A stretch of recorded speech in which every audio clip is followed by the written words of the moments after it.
অপূর্ব স্বাদের ডিম মাখানি, যে না খাবে সে কিন্তু ঠকে যাবে। আর কম সময়ে রান্না। রসুন কেটে নিয়েছি, পেঁয়াজ কেটে নিয়েছি, ডাল নিয়েছি আর ডিম নিয়েছি। দুটোকেই সেদ্ধ করতে বসাবো। ধুয়ে আনলাম ডালটাকে আর ডিমটাকে, এনে জল দিয়ে নুন দিয়ে ভালো করে দুটোকেই সেদ্ধ করতে আলাদা বসিয়ে দিলাম। উপর দিয়ে যে ফেনাটা উঠবে সেই ফেনাটাকেও আমি সরিয়ে দিলাম।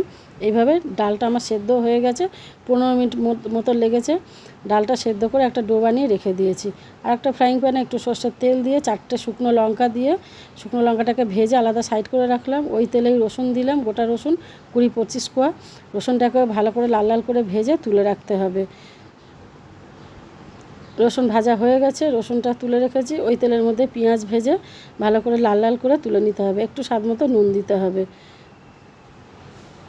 ব্যাস, সেই ডালের যে ডোটা সেদ্ধ করে রেখেছিলাম ওর মধ্যে পেঁয়াজ ভাজা দিলাম, রসুন ভাজাগুলো দিলাম, শুকনো লঙ্কা ভালো করে নুন দিয়ে মেরে নিলাম। এবার একটা গ্রেটারের সাহায্যে দুটো ডিম ভালো করে আমি গ্রেট করে নেব।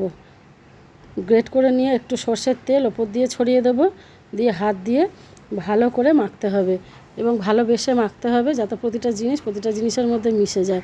ব্যাস, তৈরি হয়ে গেল আজকে আমার ডিম মাখানি। অপূর্ব স্বাদ করে কখনো খেয়ে দেখো, বুঝতে পারবে। ভিডিওটা ভালো লাগলে লাইক, কমেন্ট আর সাবস্ক্রাইব করে রেখো। টাটা।